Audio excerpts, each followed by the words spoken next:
Hello, everybody. We are live on every platform except Instagram, which takes a second to kick in here. And there it goes. I'm just gonna click on the button over there, and then we're good. Yay! So, welcome, Nicole. I appreciate you joining. I want to Thanks thank for having me. everybody.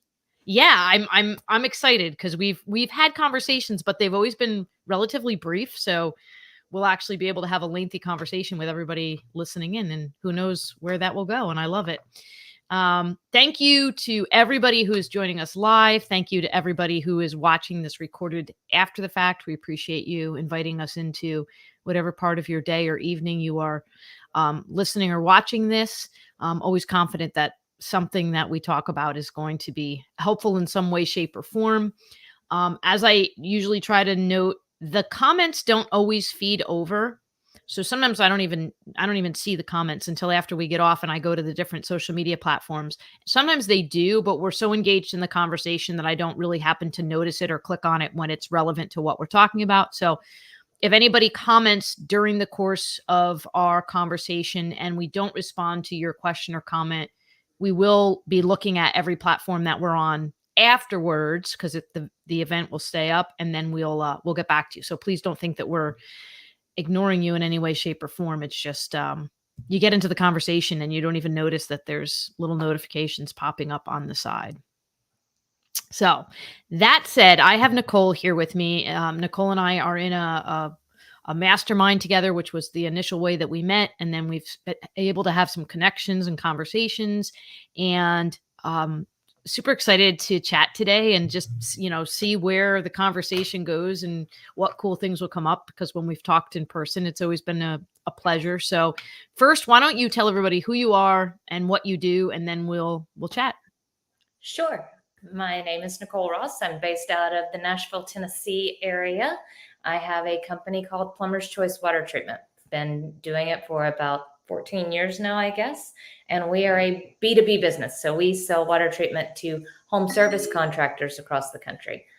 I love all of my service contractors. It's been really, really awesome to get involved in the trades. I really am a strong believer in the opportunities that the trades present to the rest of the world, really, and especially to our young people. I really feel like it's an opportunity that they should explore if they're not feeling like academia is where they really want to be. There's so many other great choices out there. Yeah, so I love that you went down that's something that you just talked about. That's interesting because yesterday I was at Tractor Supply, and Tractor Supply, of course, has that whole it's I don't want to a brand, but they've got the whole support the trades. So they have t-shirts and hats that are all along the line of support the trades and really bringing that to the forefront. And I feel like it's kind of gone on this like ebb and flow with the trades, right? Like there was a time where the trades were really, really valued. And then there was a time where, not that they weren't valued, but there was so much emphasis on you're going to go to college, like regardless of what you wanted to do. Like it was, you went to college, and then if you couldn't go to college, you were going to do something else. And now we're circling back to a lot of the awareness and recognition that it's not that either is better in any way, shape, or form. It's they're different. And so like what you just said, the skill that comes that's involved in it, particularly I'm guessing in your industry, you work with a lot of construction workers and things like that are the systems are going in while they're building. And it's phenomenal. I mean, I can't even imagine my nephew, my one of my nephews does cement work, and just watching like the amount of attention you have to pay to every part of the process to create. Sometimes it's predominantly for function, but a lot of times it's also function and for the way that it looks, right? Like if it's a sidewalk, and just it's remarkable to me. And so I too have a lot of admiration and respect for that, and think that it's amazing that we are now in a time where we're recognizing the importance of that again. And then there are a lot of schools also that support that. Now, how did you get into the business that you're in? I know that you're B2B, but specifically the niche that you're in with water treatment systems, like how did you get there? Um, Too much knowledge? No. At the time, I was living in Southern California, and we had an epidemic of pinhole leaks. So all of these homes that were built in the early 80s all started leaking. And they were, everything's sort of built slab on grade out there. So that means that your pipes are in your concrete. So when stuff starts leaking, getting to the pipes to fix them is a nightmare. So you were literally having to jackhammer through stuff to get to water lines to be able to repair leaks. And it was like, what in the world? These pipes aren't that old. What is happening? Like something's causing this. And in looking at it and looking at the science behind it, it turned out to be the water quality. So they changed the actual chemical treatment of water in the 70s, and they started adding chloramine versus just chlorine to the water supplies. That just means chlorine and ammonia, but what it did was it stabilized the chlorine, which meant you could use less of it, which was a cost savings, and it didn't smell as Mm, bad. So you, as a consumer, you didn't think your water had as much chlorine in it. So this change in water chemistry actually started eating at impurities in the copper. So it was creating holes in the copper. Instantly, I went to, if it can create holes in copper, what can it create inside my own pipes? And that meant we had a real problem. And yeah. then you do more research, and you're like, you look at the effects of chlorine on the body, and you're like, oh boy, we got an issue. There's always been a lot of water treatment stuff that's out there, but it's really primarily been through water treatment dealers, and their Mm, cost of customer acquisition is just super high. So therefore, the cost of their equipment was super high. So how can you mitigate that? What can you do to make it accessible, still have it installed properly and done the right way, but not have to charge these huge prices to get the equipment into people's homes? right. Contractors, plumbers, HVAC guys, they were the easy way to go. They were already in the home fixing problems, Right. problems that were frequently caused by water quality.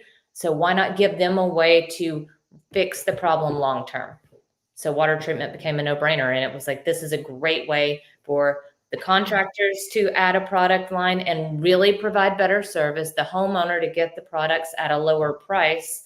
And for me, I loved the idea of building long-term relationships. So it wasn't a one-off sale. I didn't necessarily want to go sell to a homeowner. That was a one-time deal. And every day you're getting up and you're doing the same thing again. But when you're working with a company, it Right. becomes a relationship dynamic. So for me, that was something that I enjoyed. And it was just a win-win-win. Yeah, I mean, so interesting. And I feel like for some reason, I remember hearing you talking to somebody else. You were at a table, and so I heard part of this, but I hadn't caught it all. And now that I'm hearing it, I'm processing it all and going like, wow. So just to so your systems, are they mostly for like in a town where there's town water? Like, would this be like a homeowner that has their own well? Does it treat that type of water, or is it more like when you have town water and it's got all those chemicals in it? It's really both.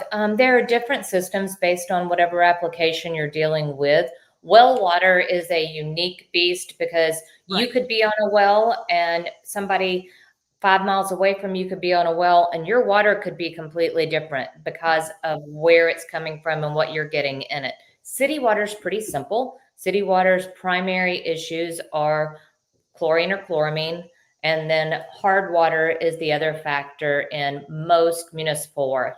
It's about 80 to 85% of homes that have hard water as well. All hard water means is it's that crusty, nasty stuff that builds up on your faucets, and you see it on your shower head and on your Right. doors, that sort of thing. So that's hard water. Hard water is bad for the house and the plumbing. Chlorine is bad for you. So you have different solutions for both of those, but city water is really, really simple. Yeah, I so it's interesting. So would there so ammonia is still allowed in water on the big scale, right? And that's the importance of these. It's not like people realized, oh, this is bad for you and stop doing it, as many things that we now know. Doesn't mean that we've stopped doing them as a country, nation, what globe. I'm sure there's a lot Right. of things right across, but okay, so that's really interesting. So Um, it's fascinating. Well, chlorine and chloramine, which is just chlorine plus ammonia, they're needed because you have to think about where the water is traveling from. So you've got a water tower way out on the south side of town, right? And it's going to travel literally, 20, 30, 40 miles through pipes, old pipes, rusted pipes, stuff that it's not exactly pure. got it. So you need that chlorine in that water to keep it safe from A to Z. But once it gets to your house, it's kind of like a banana peel. When you get the banana home, you don't eat the peel, you peel it away, right? So you want to do the same thing with chlorine. Once it gets to your house, you want to go ahead and strip that chlorine out of it, because at that point, it's not dealing with those outside contaminants. Got it. Fascinating. Yeah. So, yeah, and what you're talking about reducing ultimately long-term cost, right? Because you're saving your pipes and health costs. I mean, with your body and your well-being and everything. Well, Yeah. I just mean, that's bottled water. Just yeah. to think about how much money you spend on an annual basis on bottled water. It's crazy when you really add it all up. And this is getting bottled water from every tap in your house. Like, these systems are maintenance free for 10 plus years. It's Right. very economical. It's awesome because it's better than a piece of gym equipment. You don't have to use it, and it's still going to make you healthier. Right. So those are the benefits. It really is just a really easy way to do something for your home and your family that you can put it in and forget it. Yeah, and you don't have to have the separate spigot for, like, your drinking water. Like what you just said, you're getting drinkable water from every faucet in your house. Yep. Wow, that's super cool. Well, and I get the gist from you too, just from looking at your social media. I mean, just in general, I think you have an appreciation for the environment and for people's well-being. I mean, your family is constantly doing different types of activities. And that comes, I mean, from my perspective, that comes from a passion for the outdoors, right? Like I see you guys skiing, I see you at Yeah. lakes and oceans and things like that. Um, do your do your children kind of have they inherited from you that interest in, like, let's do what's going to be good for the environment and our bodies and save money? Or are they still learning? Is there a little, I mean, obviously Sure. teenagers are doing their own Teenagers. thing. Yeah, teenagers, exactly. Yeah, no, they absolutely do. Number one, they are total water snobs. They will go to a restaurant, and we don't drink sodas and that sort of thing. And they'll get water, and they'll be like, I can't do this. And they'll like spit it out. And I'm like, oh, come on. They'll say, can I get my water from the bar? And people are like, kid. They're like, Yeah, no, yeah. it's because it's filtered at the bar. It has a filter in that drinking system. They're like, oh. um, but yes, they do, and they do love the environmental impact of it. I mean, you can't go to the ocean and not see the impact of what all of the trash has done to our water Yeah. sources.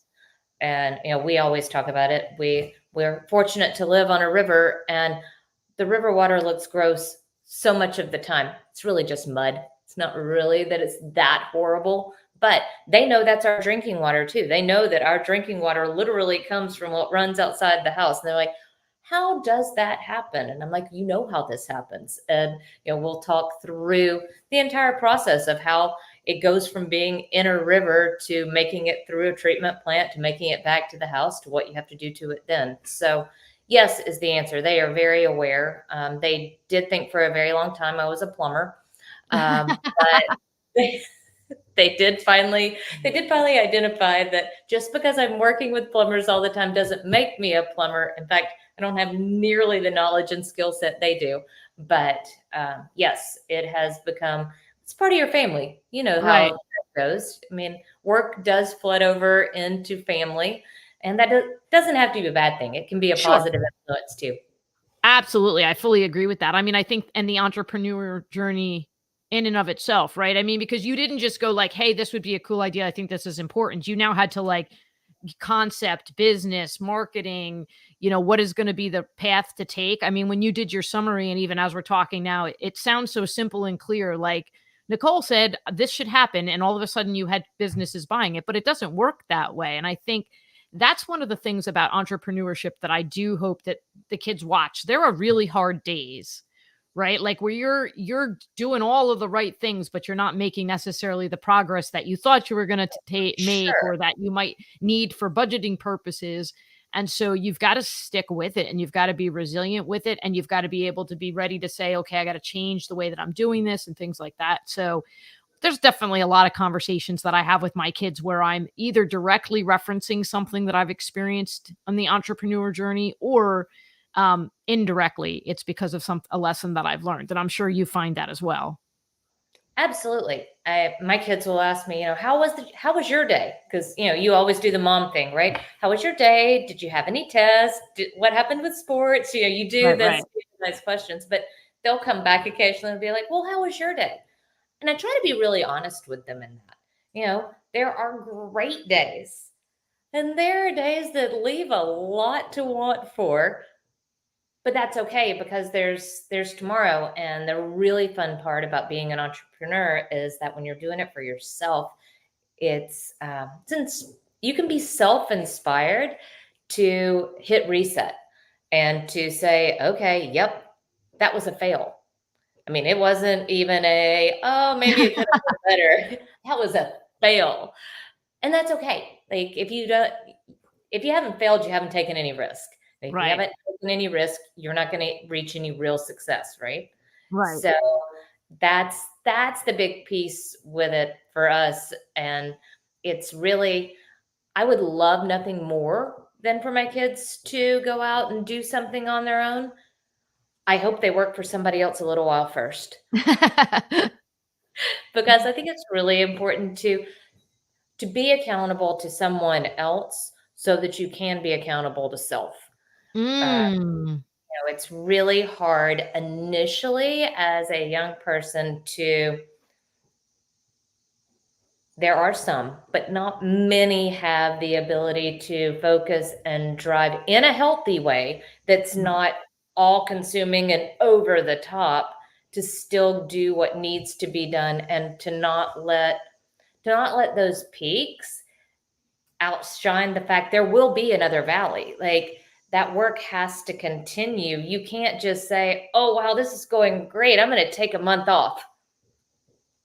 Doesn't right. work that way, right? Yeah, right. And because that in 2 weeks, the tide could turn and you could be facing an uphill battle again. Like, that's just the reality of what it is. That's why not everybody does it. Right. And it is not for the meek, and especially if you're going to have other people working for you. There's pressure there.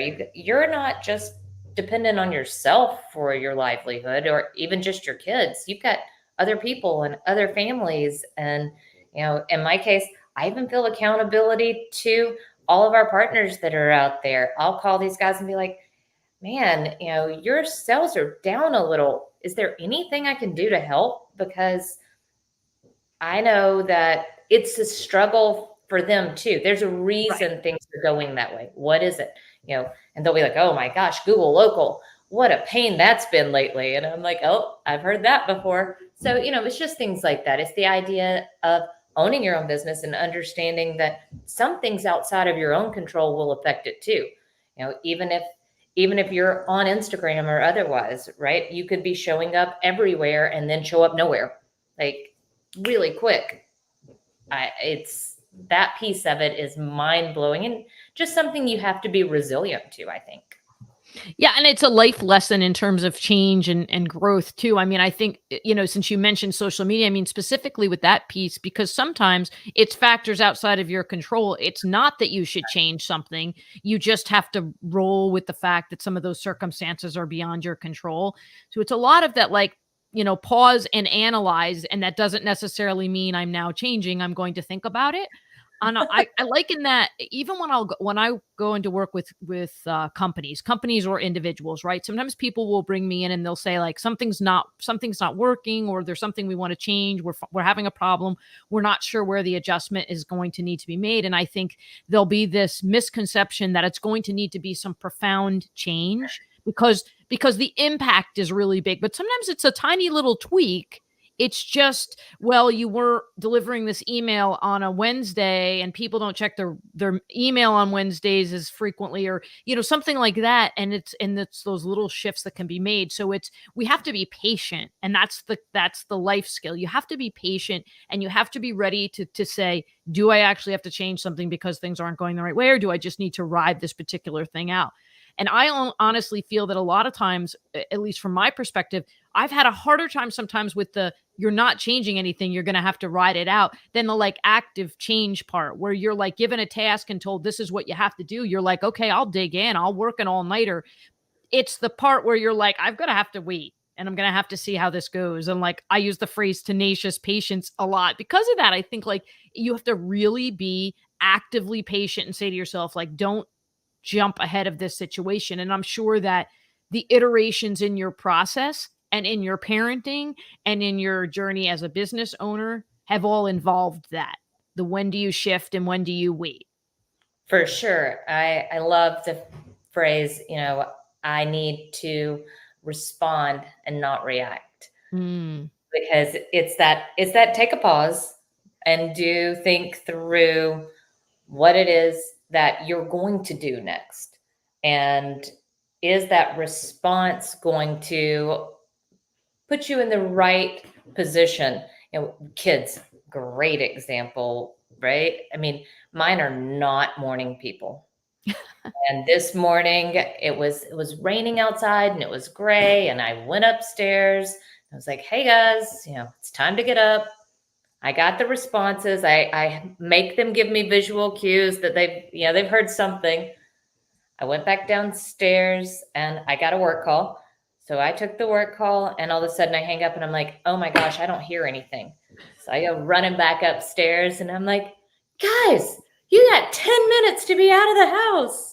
And I yep. hear, "I don't think I have a clean uniform." And I'm like, "You do have a clean uniform. It's in the laundry room. I'll go get it." And Right. we're running back and forth. And I so wanted to get angry at the fact that they were still in bed. But I let doing some other things for just a moment give me a second before I said much more to them to go, "You know what? It's a gray, rainy morning and school's almost out. They're almost done. They're tired. Like, it's been a long year. They're just tired. So what is me fussing at them going to do?" So just in quick pattern of response, I was like, "Here's the uniform. Here's the uniform. Where are your water bottles? Let me go fill them up for you." You know, they had left the car outside of the garage. So the car's out in the rain. So I was nice. I pulled it in. And when they got to the garage, I've got their water bottles. They're ready to go. And they both looked at me and they were like, "You brought the car in." I was like, "I did." They were like, "We're not going to get wet." And I was like, Aw. "Morning." And they were like, "Thank you." And it was just a change, because I could have had them spitting fire going out the door. I mean, they were still rubbing eyes, don't get me wrong, but just the moment to think, what can I do to make this better, instead of just reacting with the, "I told you to get up 30 minutes ago. You Right. wouldn't be in a rush right now if you'd done what I told you to do," that sort of thing.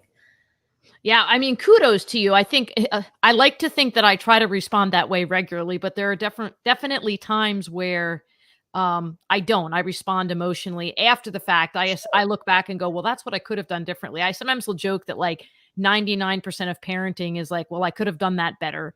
And part of that is because there are changes we could make, and part of that's because we're very critical of ourselves because it's so we're so emotionally invested in it. And I think you can liken that to the entrepreneur journey as well, right? Like what you just said. And I mean, you do try to step back. A lot of times, if you're not managing people, that person that is getting all of the repercussions of your emotional response is you. So when things aren't going the way that you want them to go, and you could say that just about life in general, right? You tend to berate yourself and kind of start to reflect on all of these things you could have done differently. And I think there's some importance to that because we certainly want to be aware of where we can make changes moving forward, right? We don't want to kind of just keep doing the same things that are mistakes or aren't going to gain us the progress that we want. But at the same time, we also have to give ourselves some grace, cut ourselves some slack, right? And whether it's parenting or whether it's job stuff. But like I'm listening to that, I'm thinking, that sounds lovely. I'm thinking of some of the times that I've done similar things, but I'm also thinking of times when I've done not similar things, and I have lost my patience.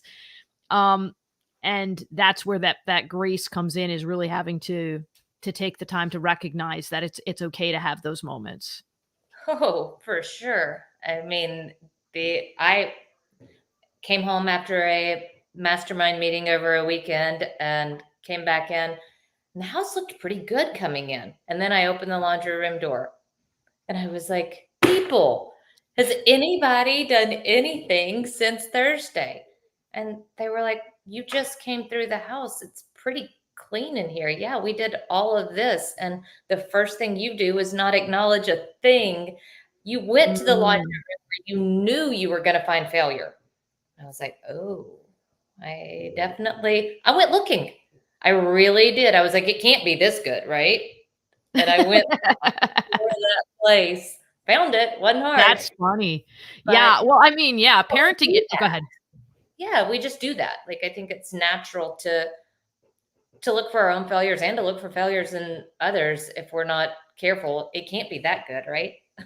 Right. Well, and I think and so, since we're talking about parenting, I mean, I notice how parenting influences me as a professional, but I've also noticed that the entrepreneur journey in other ways, in addition to some of the ones that we talked about, have influenced how I interact with people.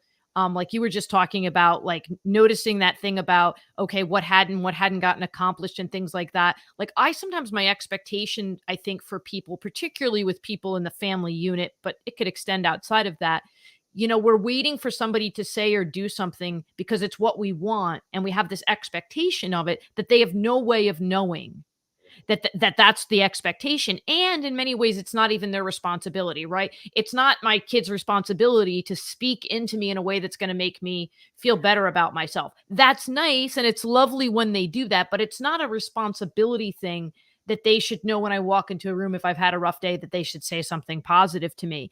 And when you're on the entrepreneur journey, and I think also having some of the clients that I've worked with and kind of watched their journeys, you realize that you really have to be able to feed into yourself the both the positive feedback and the constructive criticism that you need in a reflective and, of course, again, progressive way, not in a way that's going to halt you in like victim mode or in really berating yourself.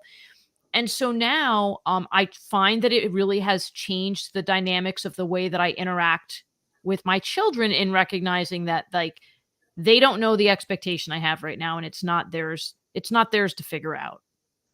Yeah, I think that's super, super fair. And it's really fair in the workforce after coming back from a mastermind, as you always do. You know, you've got your notebook, it's got all your stuff, you're all fired up and you're ready to go. And I started going through and I was putting initials beside the things that I needed to go through with everybody that I work with to talk about how we could work together to get these things done, because there was a lot of great stuff. And then I realized that my notes were just that, like their notes, they're like gibberish, right? And I was like, oh my gosh, I can't just hand these over to them. This is going to make no complete sense. Okay, getting reviews is, essential to the next phase of growth for our business. Well, I should probably talk about the why and some things that they were Mm. talking about had been useful, instead of just saying, okay, we got to do reviews. Okay, yeah, reviews are important, so that idea of formulating it and making it work so that you can do it in a constructive way. And with Right. kids, I think it's the exact same. I tend to say things in broad and not necessarily give them a plan of action. And when they don't do it the way I want it done, whether or not they somehow achieve the goal or not, it's kind of like the math teacher who says, I want to see every step on the paper. And they're like, but I got the answer. And she's like, no, there's a reason you want the steps. Well, a lot of times there are reasons for the steps, but if you weren't given the steps and your math problem didn't say 1, 2, 3, and 4, it just said equals, where's the guidance there? So I have to be Absolutely. really cautious of that, because if I think I know it in my head, somehow I think that people are mind readers and they're getting it all through osmosis. Yeah, and it's the steps that you were talking about, which is excellent, and it's the context of the situation, right? It's the why behind it, because I think there's an inclination we sometimes have if we're in a position of authority, whether it's parent, boss, etc. Like, but I'm telling you to do this, right? But providing the context isn't just important because it influences or makes the person feel more inclined to do it. It's understanding, and sometimes when you give that context, you also get feedback from whomever you're giving that context to that helps. Well, maybe this isn't the best way that we can do it. So whether it's a small change that you're making in your day-to-day life or whether it's a global change, we really want to look at the context of the situation and make sure that we're understanding that, and everybody that we're inviting into that process understands the context behind it. And that's really what you're talking to about, right? Because It is. particularly with kids, it's the why, but I think we all do that. We all want to understand how we're contributing to the bigger picture. Yeah, I also think the other piece is with the why. It's the idea that maybe I haven't thought it all the way through either. A lot of times when I explain why to somebody, they'll come back and they'll say, well, but what about, or that's awesome and we should. And it's those times when sometimes my why gets challenged, which really brings about a better outcome and product, because I Yeah. by no means, this was all stuff that was given to me conceptually from someone else. And it's in a qualified setting, so you're not going to get all of it that you possibly could, but you want to implement, right? You want to come back, you want to make it happen. And that's important. But the the idea that you can dig into it a little bit more sometimes before going directly to action is really important too. And that why piece, I don't know, I think that the why is probably as important as the steps themselves for the Sure. outcome. Yeah, and driving change, absolutely. And it's interesting because there are certain patterns, and I was actually of a post I didn't get out yet today that I was going to put out, and it's talking about that. You can have all the pieces, right? You could have all the bricks, right, to make the whatever building or structure or wall you want to make. There's a big difference between throwing all of the bricks in a pile and putting all the bricks together one piece at a time. And so it is important to be paying attention to number one, the big picture, the why behind the whole thing. What is our end goal here? Are we driving towards the right end goal altogether? And then what are those steps? And what is the reason behind those steps themselves? There's certainly circumstances where the urgency is going to prevent us from being able to break things down into those pieces, right? You've got to make an instantaneous decision. So I never want to make it sound like I think that every time you make a decision, you have to analyze. You can't. That's just not possible. But when those opportunities are available, it really does help to make sure that everybody's driving towards the same goal and everybody's driving towards the goal that's going to make the most sense. Like you just said, there are things we don't think about. And when we sit down to talk to people about the bigger picture, we allow ourselves to learn information that we not necessarily didn't know, but maybe didn't consider in making the decision. For sure. Have you ever heard the primary block analogy? It's fun. You have Maybe. red Okay. blocks and blue blocks and yellow blocks, right? And these are all your steps. These are all the things that you need to do. And you give the same blocks to everybody, and they talk about it in a work setting. So everybody in your office, same thing of blocks. And when they get done putting their blocks together, they take a picture. And then they pass the blocks on to the next one and they put it together and they take a picture. Well, when you get it back, you see how many different renditions of these blocks there were. You'll have people that'll make pyramids. You'll have people that'll make squares. You'll have people that do them in alternating colors versus, colors in the center to the round to the round. And it's really cool because they all use the exact same material and they all came up with different, unique, and creative things. And the whole concept is that there's not just one way. And it's not that one way is necessarily better than another way, but that we all have such huge appreciation when we see the outcome of another's version. It's really, really fun. So Mm. it's a great little fun dynamic you can do to allow people to just see how differently they really do things. Because a lot of times we also think that we do things the same way, and we don't if we're given Right. the free reign not to, which that's the other piece of it is, that's why the why is so important. If the why is there and they go about it in a different way, their creative genius may outdo mine by far, and it could come out looking way prettier or way cooler than I ever dreamt of. Yeah, because even if you give directions, right, unless you were very, very specific with those directions, Yep. you're Use gonna every get block. yeah, you're gonna get Well, individual perception that's gonna come into it. And, I think too, particularly like I think about it social media with this, because you could read a post on social media And if somebody doesn't provide the bigger details around a particular thing, you could ask 10 different people what somebody means by that social media post, and you could get 10 different responses. And I mean, obviously that's not always the case, but I mean, like, if it's a kind of an ambiguous statement, right? This person's angry, this person's being silly, this person's whatever the case may be. And so we do want to be mindful of the fact that we're going to provide enough clarity, and this can impact brand, it can impact messaging, it can also impact us being just people who are contributing to a kinder world, right? With the way that we put our messages out there, the words that we choose, how much or how little we share. Do we do it in a way that's going to be inviting conversations that are going to be productive? And that's like, it's blocks, but it's blocks to a better world, right? Like, how are people going to take the words that I put out there and reassemble them into a message of their own? Right. And I think that's just, it's something that you and I have probably experienced a lot, particularly as we've been growing our social media presence.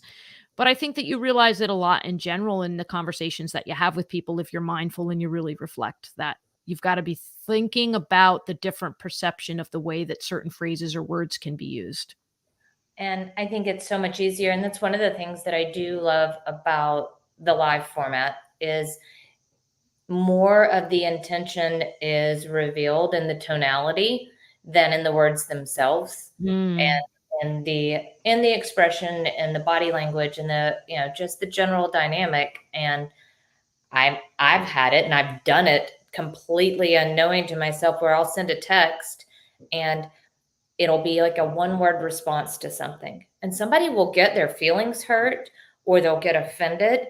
And it was by no means that I thought there was a yes or no answer. I gave a yes or no answer. I did not mean for it to be right. taken as like, I don't want to discuss this with you, or a, how could you ask something so ridiculous like those? And that can happen. And all I said was yes or no. But I didn't say, yes, that's great. Or I didn't say, no, that's not exactly what I was talking about. Why don't we hop on a quick call? Like the art of conversation is really still Mm, probably best done, if anything is even remotely tense or edgy, to be done not through a text or an email, but through a quick phone call or otherwise, just so things don't get lost in translation. sure. Sure, and I think, like, that kind of aligns too with, like, the checking for understanding, right? Like, once it's said doesn't necessarily mean you wanna make sure that the understanding that you intended with it. And, I think, I was a teacher for many years. I was an 11th grade English teacher, actually, and that's one of the principles of education. But really, a lot of the conversations that we have with people when we're trying to accomplish a goal is education. It's just education in a different format. But that checking for understanding, right? I've said what I wanted to say. Am I clear that the person is understanding the intention that I had behind it? And not being afraid to ask that question and feel like it means we're prying or that we're insecure. I think that there's some of that sometimes comes into it. I mean, I can remember people talking about, oh, in an email, or if you give directions, make sure that you don't check with everybody if they understand, because that makes it sound like you're detracting it from your authority, and all these different things that come into it. I think, like, at the end of the day, for effective relationship building, which is what our conversations are about, we're creating relationships, we're creating change, etc.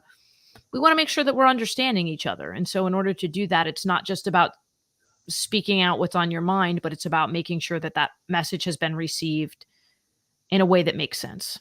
I love that. That was probably one of the biggest takeaways I had from one of the speakers, a CEO of a very, very large company. And everybody was asking, it was an open roundtable discussion. You can ask me anything. And it was strengths and weaknesses and challenges and, wins. Everybody's asking all these things. And somebody says, what was the best thing you ever did in communication?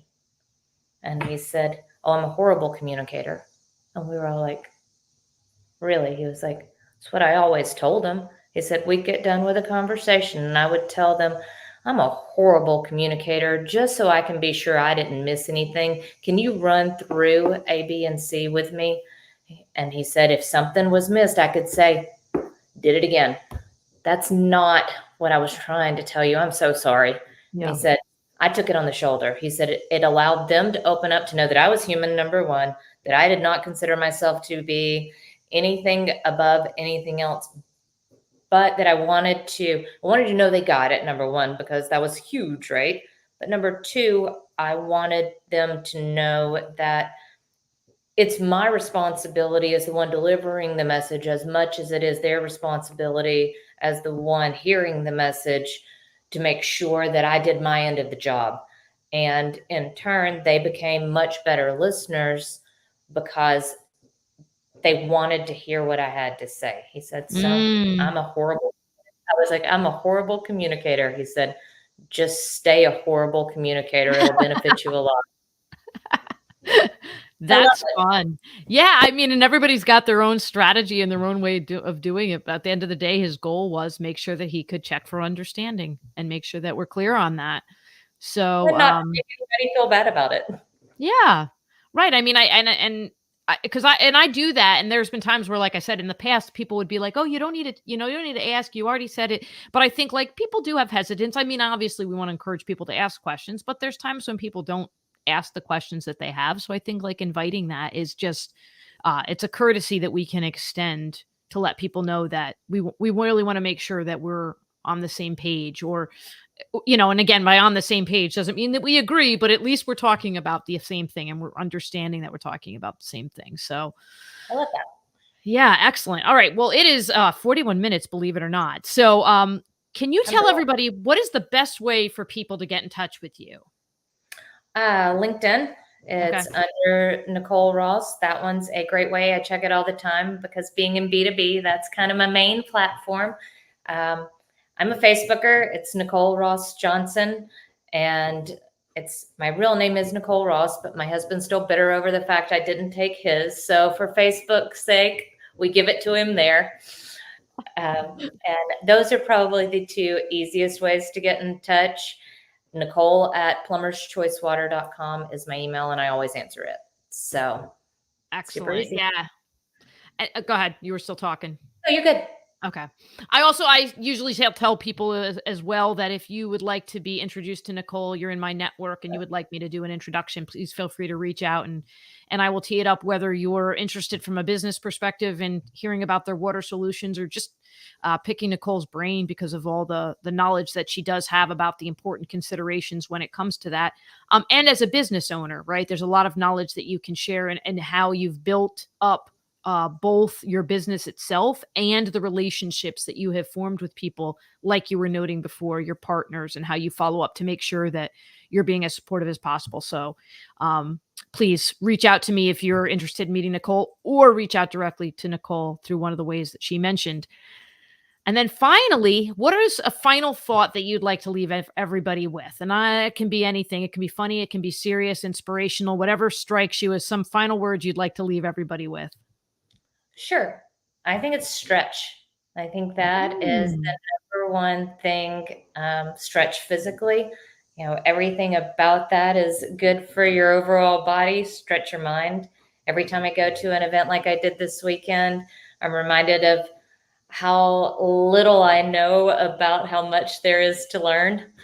And then, when the final piece of it, for me at least, is really to stretch my willingness to go and do and be, because every time I do, just like this conversation, I mean, coming back after this weekend, it popped up on my calendar. I was like, what was I thinking? I was like, nope, committed. I'm doing it.